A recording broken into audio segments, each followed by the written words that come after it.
Pak, saya pernah mencetuskan bahwa saya tidak setuju bahwa orang sudah sekolah susah payah mendapat sarjana hukum disuruh sekolah lagi.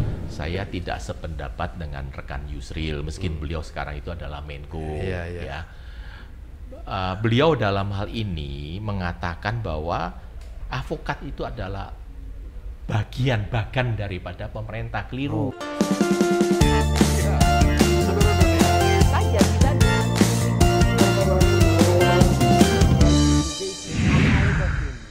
Luar biasa. Meja makan. Kita bertemu lagi di meja makan bersama saya Bayu, Chris Budiarjo. Bintang tamunya siapa? Oh, ini seorang tokoh yang susah untuk mendatangkannya. Susah. Susah, ngundang beliau susah. Seorang pengacara senior. Pengacara, seorang advokat yang sudah malang melintang di dunia hukum. Pak Freddy. Selamat malam. Selamat malam, Pak Freddy. Gimana kabarnya, sehat Pak? Selamat malam. Pengacara ya. Jadi, biasanya kan kelihatan apa ya? Tegas. Kalau beliau ramah senyum. Ya pengacara kan harus begitu, harus melayani daripada kliennya dengan baik.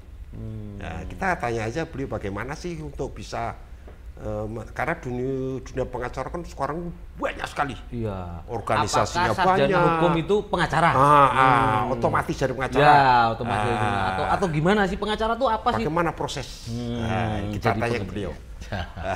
Selamat malam Pak. Selamat malam, selamat malam Pak. Jadi dunia pengacara ini kan masih terus menarik ya.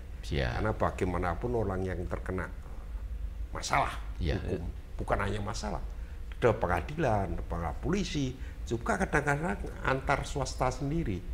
Di dunia usaha seringkali terjadi percekcokan atau perselisihan. Nah, itu kadang-kadang advokat sendiri bisa menyelesaikan tanpa pengadilan, kadang-kadang seperti itu ya. Nah, untuk bisa disebut advokat itu bagaimana syaratnya sebenarnya? Jadi begini Pak, setiap orang Pak, kalau dia menyelesaikan kuliah hukum, dia akan mendapat titel sarjana hukum.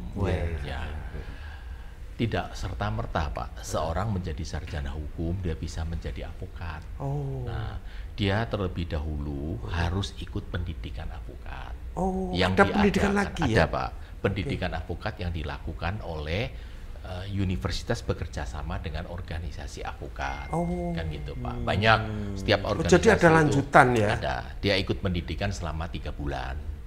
Nah, selanjutnya itu nanti ada ujian. Pakai ujian lagi? Kalau ujian ini Pak dinyatakan lulus, maka dia itu akan menjadi calon avokat. Baru calon. Calon avokatnya ini dia wajib magang 2 tahun di kantor pengacara yang diakuin oleh organisasi avokat.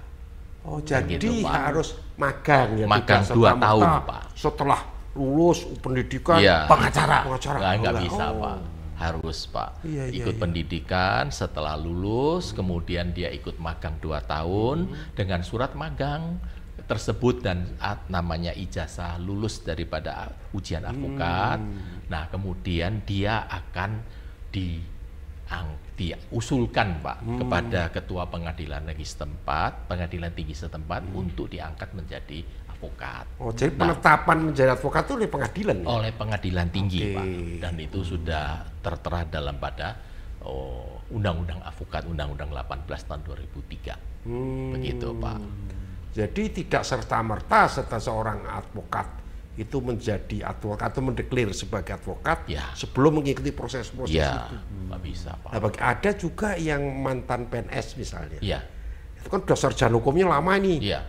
Kalau PNS tidak boleh nih jadi advokat. Setelah mereka pensiun, atau masih menjabat, boleh magang atau tidak boleh Pak. Sebenarnya Pak, kalau menurut undang-undang Pak, itu baik misalkan Polri, TNI, jaksa, hakim maupun PNS lainnya Pak, dia itu bila dia masih dinas, dia itu tidak boleh Pak. Kalau dia mau sekolah itu boleh Pak.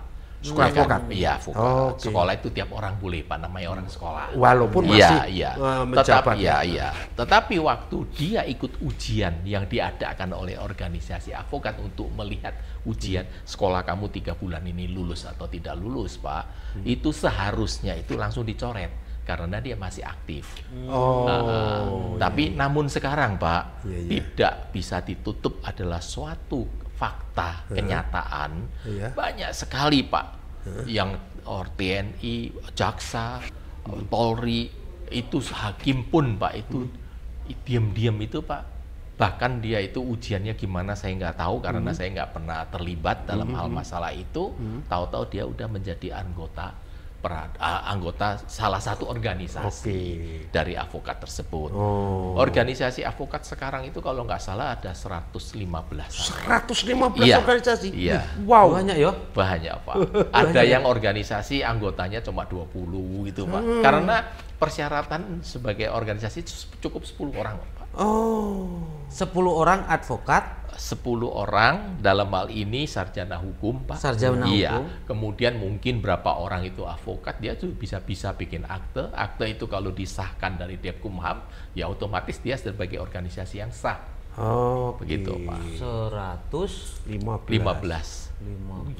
Ketua umum, yang penting ketua umum. Bendara, sekretaris. Iya. Repot juga itu ya. Jadi organisasi tersebut boleh menyelenggarakan ujian bekerja sama dengan universitas. Setelah dia melakukan pendidikan. Pendidikan. Iya. Kemudian nanti organisasi itu akan mengadakan ujian. Kan gitu, Pak. Lah ujiannya itu kalau dinyatakan lulus, otomatis, Pak, dia itu akan diangkat menjadi seorang advokat. Sebelumnya dia harus magang 2 tahun terlebih dahulu untuk mengambil pengalaman. Begitu. Ya, memang, Pak, sering terjadi, Pak, ya kan? Ya, nanti kantor pengacara ada kenalan atau saudaranya dikasih keterangan dia sudah sambil waktu dia sekolah juga sambil magang, kan gitu, Pak. Ya, kadang-kadang persyaratannya itu ya dipermudah lah gitu, Pak. Ya. Toh dia bekerja untuk diri sendiri juga. Hanya persyaratan sebagai advokat lah. Karena mengapa harus magang, Pak? Karena apa yang didapat dari sekolah itu kan sama di lapangan kan totally beda, Pak. Ya, gitu. Betul. Jadi memang itu magang itu memang diharuskan, gitu, Pak. Namun saya pernah dicalonkan menjadi salah satu ketua umum dari organisasi yang paling besar, advokat itu, Pak, ya. Dalam visi misi saya, Pak, saya pernah mencetuskan bahwa saya tidak setuju bahwa orang sudah sekolah susah payah mendapat sarjana hukum, disuruh sekolah lagi, kemudian harus diuji lagi. Kalau magang saya setuju. Tapi kalau diuji lagi saya nggak setuju, Pak. Jadi seolah-olah, Pak, menempatkan diri saya ini lebih hebat dari fakultas. Iya dong, Pak. Lo sampean sudah dilulus ke fakultas, tak uji lagi. Berarti saya lebih tinggi dari fakultas. Organisasi yang 10 orang itu, organisasi yang 10 orang itu bisa mengkoreksi. Ijazah orang lain, ijazah negara yang dikeluarkan oleh universitas maupun universitas paling top. Itu saya tidak sepakat, ya kan. Jadi kemudian dalam hal ini ya ada yang pro, ada yang kontra, kan gitu kan, Pak. Masing-masing, Pak. Tapi waktu itu gagasan saya begitu. Kemudian juga saya lihat, Pak, organisasi advokat itu kan berlakunya cuma 2 tahun, 3 tahun. Anggota itu kartu anggota? Iya. Kemudian itu undang-undang atau aturan organisasi? Peraturan dari organisasi, Pak. Tapi tergantung organisasi, kan 115. Iya. Jadi rata-rata 2 tahun, 3 tahun gitu, Pak, paling lama. Kemudian setiap kali perpanjang diwajibkan harus dengan persyaratan iuran harus dibayar. Nah, kalau saya waktu itu gagasan, Pak, orang sudah dapat anggota itu adalah seumur hidup. Dia itu akan kehilangan anggota kalau dia udah almarhum atau dia mengundurkan diri, Pak. Nah, itu wacana saya. Memang waktu itu sangat disambut meriah dengan pada para peserta. Ya, namun kebetulan nasib pengurus saya susah, Pak, menerima itu, Pak, pengurus, Pak, ya. Iya, karena kan mereka tidak ada income, kan? Nah, bagi saya, Pak, organisasi advokat atau organisasi apapun, Pak, tujuan utama itu adalah mengayomin, mendidik anggotanya, Iya. bukan mencari uang dari anggota. Iya, Nah, betul. nah, tapi sekarang banyak sekali organisasi itu tujuannya itu cuma iuran, pendidikan, karena setiap pendidikan kan bayar, Pak. Iya. Setiap ujian kan bayar, Iya. ya kan, sampai bisa mendapat uang hampir ratusan miliar dari iuran-iuran demikian. Saya tidak sependapat, Pak. Iya. Sedangkan kalau sekarang anggotanya itu terjadi suatu masalah, kan tidak terlepas kan Pak, seorang sarjana hukum terjerat masalah Pak. Iya, Setiap pasti orang ya, juga namanya bisa kan orang Pak. ya. Iya. Jadi tidak ada pengayoman, bantuan daripada yang bersangkutan. Memang di tiap organisasi itu ada namanya lembaga bantuan hukum, katanya pro bono Pak. Sampai waktunya Pak, saya sana Pak, wah kan kita perlu naik mobil, transportasi, perlu makan, perlu waktu, ujung-ujungnya apa? Nggak ada yang gratis. Lah kalau anggota ini kan berpikir Pak kan, loh saya jadi anggota itu untuk apa sih saya ini jadi anggota? Benefit kan, saya apa? Saya kalau terjadi apa-apa saya dibiarkan, ya kan gitu Pak. Nah, dulu itu masih ada suatu gagasan yang sangat bagus Pak, tapi hanya berjalan 2 tahun kalau nggak salah Pak, ya seingat saya Pak. Di mana itu ada MOU dengan pada Polri Pak, bahwa advokat itu tidak bisa serta-merta dipanggil apalagi ditangkap oleh anggota Polri, kecuali misalkan melakukan kejahatan di tempat ketangkep basah, misalkan saya bunuh orang boleh ditangkap, OTT ya semacam itu. Tetapi kalau hanya diam-diam dipanggil itu nggak boleh, dia terlebih dahulu penyidik itu harus mengirim surat ke Dewan Kehormatan Pak, organisasi. Kemudian yang bersangkutan akan diperiksa. Dia kasih tahu bahwa ini akan kita panggil jadi ini karena terkait kasus ini, resume kasusnya ini kan gitu Pak. Yang bersangkutan dipanggil, kemudian kalau dinyatakan memang betul, kita akan memberitahukan polisi bahwa silakan dipanggil dia setelah diperiksa kode etik, layak diperiksa. Kalau enggak kita tolak kan gitu Pak. Waktu itu wah kita cukup wah bagus Pak ya, semua orang itu enggak sembarangan Pak. Tapi sekarang Pak diam-diam bisa masuk gitu aja kan gitu Pak. Itulah jadi Pak. Perlindungan organisasi terhadap tidak ada Pak. Pengacara kok tidak ada Pak sampai sekarang Pak. Padahal namanya lawyer pasti ada aja. Iya. Kalau dicari-cari apalagi. Gini Pak ya kan, lawyer itu kan ada membela kliennya Pak. Betul. Kliennya yang benar atau salah kan tetap wajib bela Pak. Iya. Kita bukan membela yang benar loh Pak. Jadi banyak orang persepsi, kenapa kamu membela maling lah? Lah maling kan punya hak. Ya, karena dia itu harus dibela karena dia maling. Kan gitu kan Pak. Nah, bukan melepaskan hukum, mengurangi hukuman. Iya, setidak-tidaknya Pak, yang misalkan ancaman hukumnya 10 tahun kita usahakan jadi 2 tahun. Kan gitu kan Pak. Ngurangin, tidak serta-merta. Menempatkan kasus itu pada tempatnya. Pada sebenarnya. Jangan sampai orang mencuri nanti dihukumnya bukan pencurian. Pengedaran. Dengan kekerasan, dengan apa banyak lah kasus yang seperti itu. Nah, itu kalau ini kita kan udah ngomongin organisasi nih.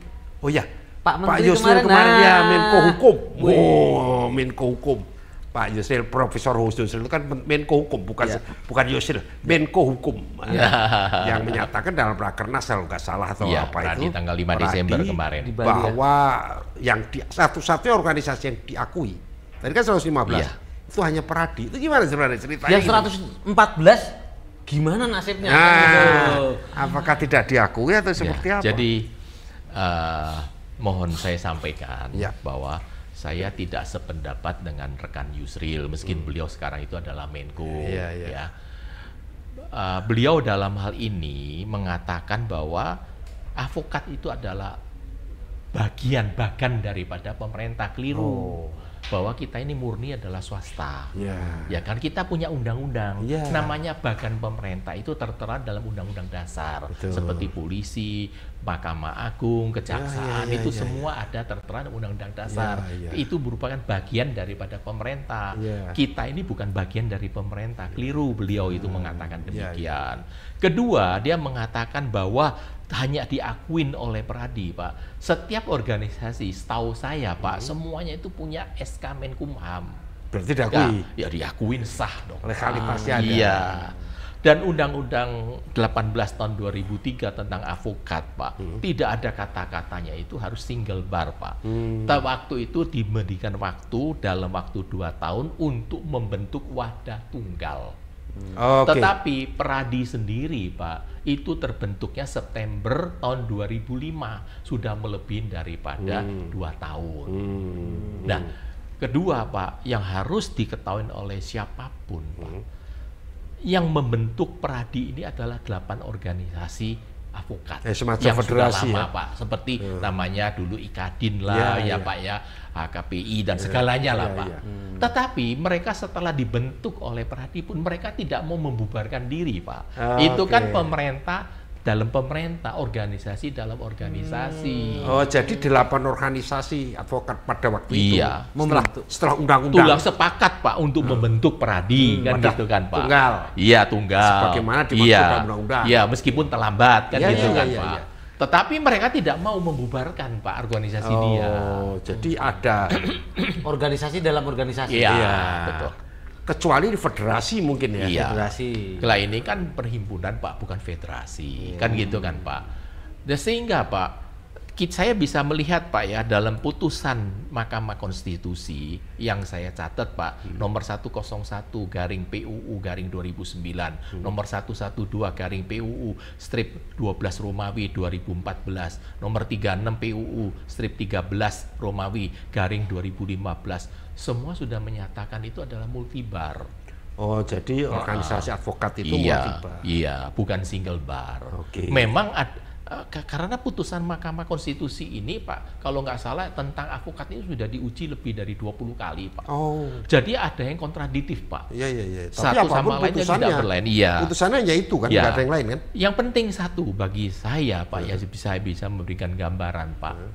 Yang berwenang, Pak, menyatakan organisasi tidak sah atau sah, kan gitu, Pak. Dalam hal ini adalah Mahkamah Agung, Pak.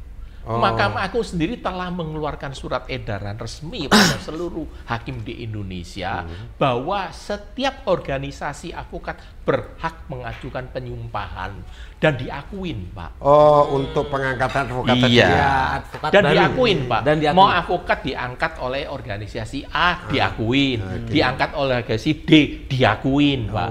Dan jangan lupa ada satu, Pak. Kita tidak perlu panjang lebar menceritakan masalah soal organisasi, Pak. Karena apa, Pak? Kartu organisasi itu nggak laku. Di pengadilan? Iya, coba bawa kartu anggota. Saya mau sidang, saya ini avokat dari ini. Nggak mungkin, Pak. Yang diminta itu pasti namanya BAS, Pak. Berita acara sumpah.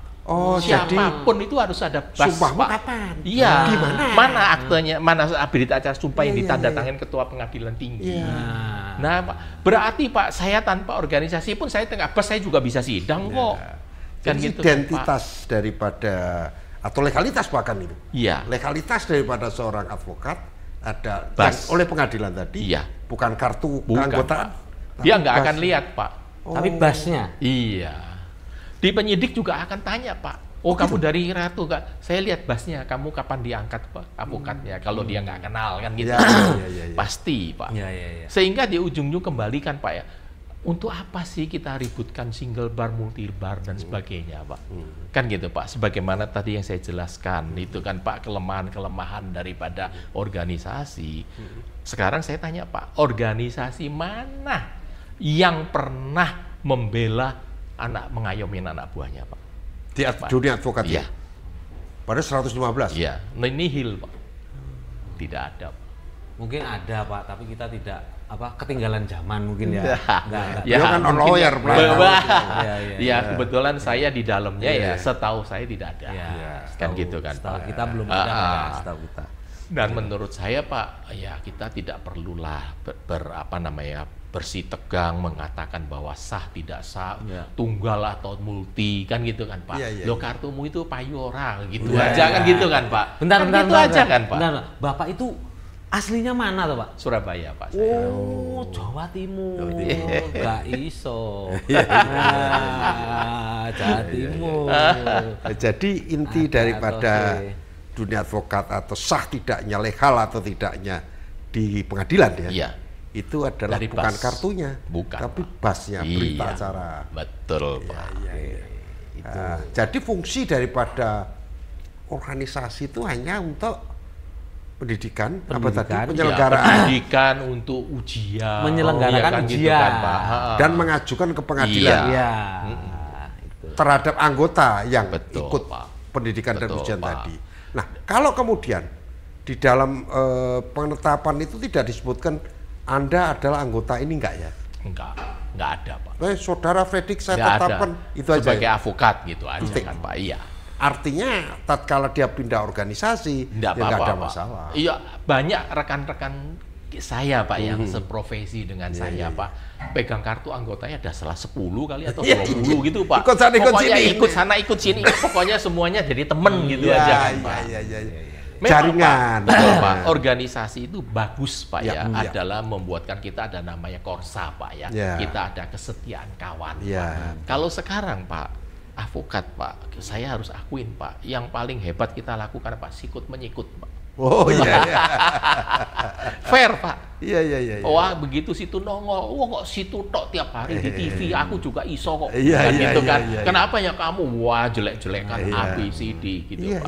Tidak ada dalam hal ini. Ya bagaimanapun juga kan kita itu istilahnya boleh kita berkelahi dalam kamar, jangan keluar, kita apalagi harus bersatu, harus bersatu kan. Ini enggak, Pak, gontok-gontokan, kan gitu. Jangan person lah, kalau gontokan pokok perkara saja. Betul. Harusnya Pak. Seperti itu. Iya, lah itulah yang kadang-kadang bikin kita itu merasa terpaksa kita kemana-mana tergantung dari diri kita sendiri Jadi kita mengandalkan dari organisasi percuma kan, Pak.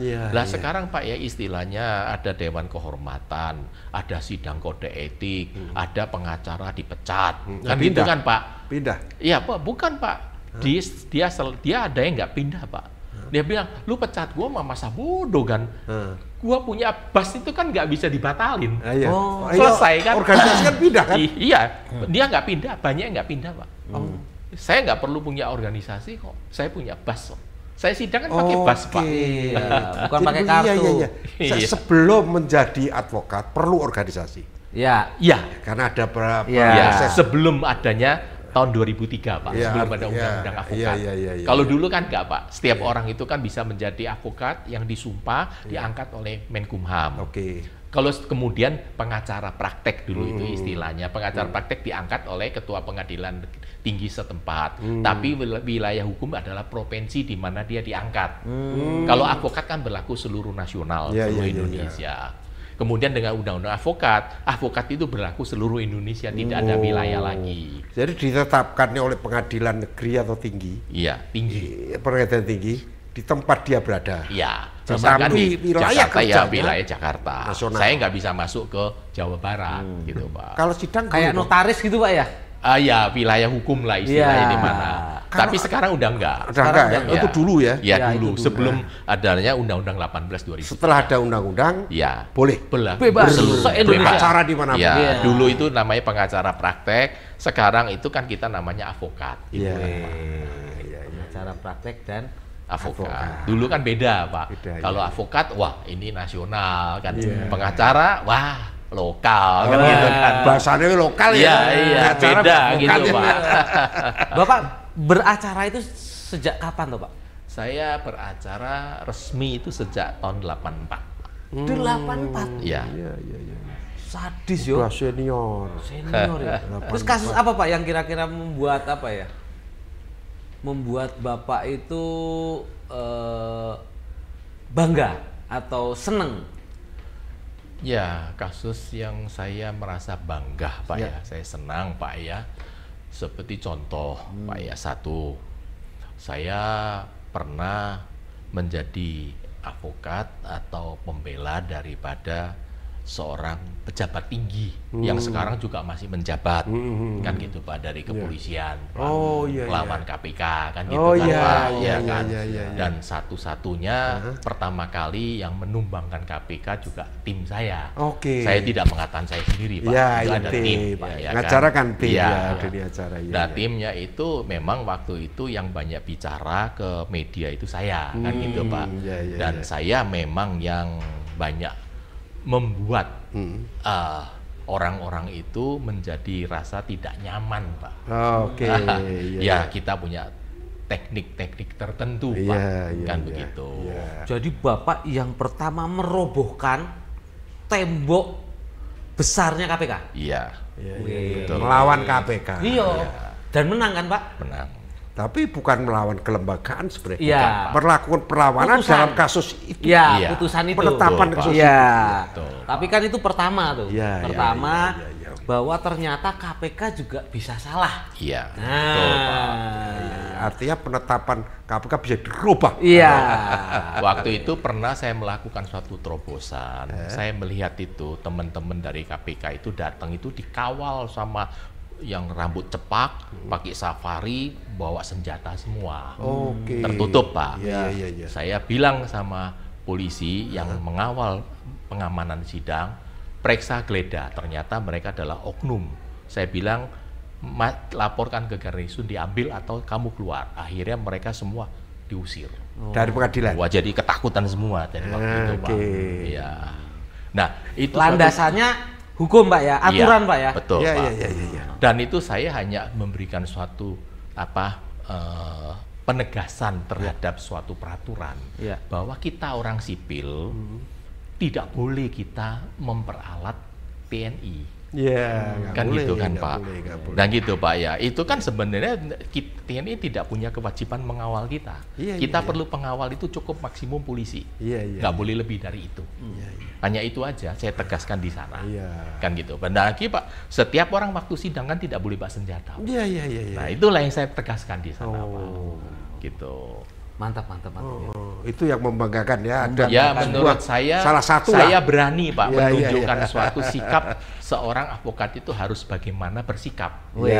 Kita itu meluruskan, menegaskan, menjalankan undang-undang, Pak, bukan karena kekuasaan. Gitu, betul. Artinya bagaimana sebuah undang-undang diterapkan sebagaimana mestinya. Indonesia negara hukum. Negara hukum. Pak. Panglimanya adalah hukum. Advokat salah satu pilar hukum. Penegak pilar. Pengawal hukum. Tegaknya hukum. Tapi jangan lupa, Pak, dengan adanya kasus demikian, termasuk saya pernah membela, ya kasusnya itu pernahlah lembaga pemerintah itu digerebek, gitu kan, Pak ya, saya bela itu, Pak. Dan banyak lagi, Pak ya, kasus-kasusnya yang terakhir itu yang tahulah seorang pejabat tinggi sekali itu kan, Pak, dibela, Pak. Ya akhirnya ya saya dibidik sama KPK, Pak. Nah itulah di sana, Pak. Disinilah saya mempelajarin, Pak, undang-undang itu di bawah kekuasaan. Yang paling tinggi itu bukan undang-undang, bukan kekuasaan. Hukum, Pak. Kekuasaan itu paling tinggi. Artinya hukum itu, kedaulatan hukum di tangan oknum yang menjabat pada waktu itu. Betul, Pak. Sama sekali. Ini satu bahasa yang menarik, Pak. Betul, kedaulatan hukum di tangan oknum yang bertugas berkuasa pada waktu itu. Betul, harus pakai Pak. pada waktu. Pada waktu itu. Contoh. Tilang. Lampu merah. Polisi ada. Ya kan? Betul. Kadang ditangkap, kadang tidak. Artinya, contoh. Ditangkap tidaknya penerapan hukum itu tergantung oknum yang bertugas pada waktu itu. Dia lagi nggak seneng hati, dia stop. Lagi seneng hati ya nggak pura-pura nggak lihat. Makan dulu lah, makan warna merah, udahlah katanya. Di stop pun, setelah di stop pun. Kocok dewe. Dulur dewe. Artinya kedaulatan hukum ternyata di tangan oknum. Betul. Yang bertugas pada hari itu. Betul, Pak. Apalagi hukum segini. Betul, Pak. Kiak-kioknya kan banyak. Gitu ya. Betul, Pak. Meja makan. Nah, ini suatu yang menarik menurut saya yang perlu saya sharingkan, Pak.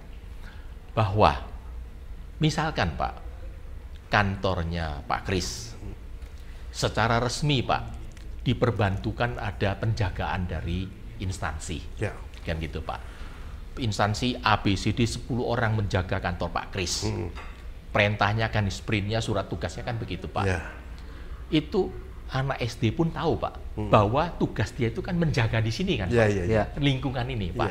Kan nggak boleh, Pak, saya bawa penteng kemana-mana pengawal saya, Pak. Karena bukan, iya. Dia kan bukan ngawal pribadi, Pak. Kan ngawal kantor ini kan, Pak. Oke.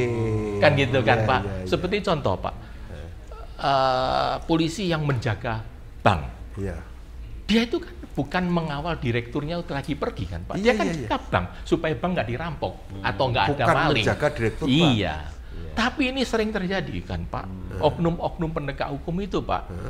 Waduh. Yang jaga piket-piket di kantor itu dibawa kemana-mana untuk nakut-nakutin, Pak. Oke. Nah, dan itu dibiarkan, Pak. Ya. Dilaporkan pun, iya. Tapi iya nggak ada tindakannya. Itu tergantung yang bertugas hari itu. Yang dilaporin siapa. Tapi yang kita laporkan udah paling tinggi, Pak. Iya. Mau melapor siapa lagi, Pak? Dan terpaksa kan, Pak, itu, Pak. Tadi kedaulatan hukum tadi, Pak. Betul, Pak. Nah, seperti contoh-contoh itu, Pak, ya, harusnya janganlah terjadi. Kan gitu, Pak. Saya waktu pernah, Pak, ya, ada mantan pejabat tinggi, Pak, ya, bintang 3 mau ditangkap sama penuntut umum, kan gitu, Pak. Posisi di Bandung, saya di Jakarta. Saya ditelepon, saya bilang saya paling cepat 3 jam baru sampai.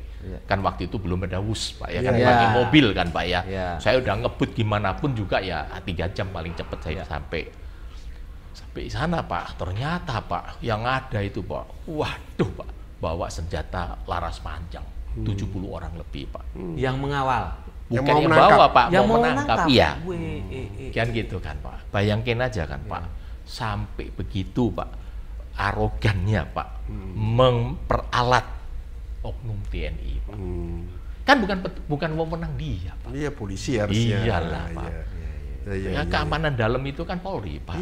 Kan undang-undang sudah sangat jelas, tapi Pak. TNI seringkali digunakan. Iya, itulah, Pak. Harus itu perlu harusnya diluruskan, tidak perlu terjadi.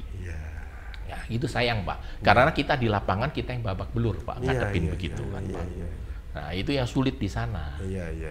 Nah, siap. Menarik ya, Pak. Menarik. Memang masalah hukum dengan berbagai problematiknya. Terapan hukum, bukan hukum. Kalau hukum, kebijakan hukum lain lagi. Kan? Jadi penerapan pelaksanaan penegakan hukum itu dinamis. Tergantung daripada yang bertugas pada hari itu. Sedang makan atau enggak? Nah, itu kan sulitnya kan di sana, Pak, ya. Meja makan akan terus berbincang-bincang tentang banyak hal yang terjadi di lapangan, baik secara teoritis maupun empiris.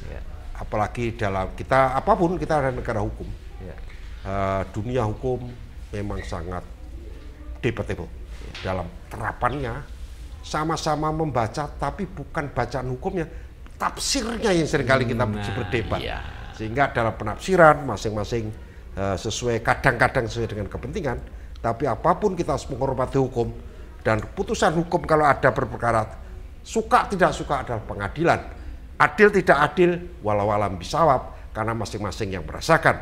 Tapi bagaimanapun kita harus berupaya, maka ada dunia penuntutan, ada dunia penyelidikan, dan ada dunia pembelaan, yaitu oleh para advokat. Bagaimana aparat hukum, baik itu kepolisian, kejaksaan, dan pengadilan, menghormati advokat. Demikian juga advokat harus menghormati dan menghargai institusi hukum yang ada. Pak Fredrik, Meja Makan, sampai jumpa. Terima kasih.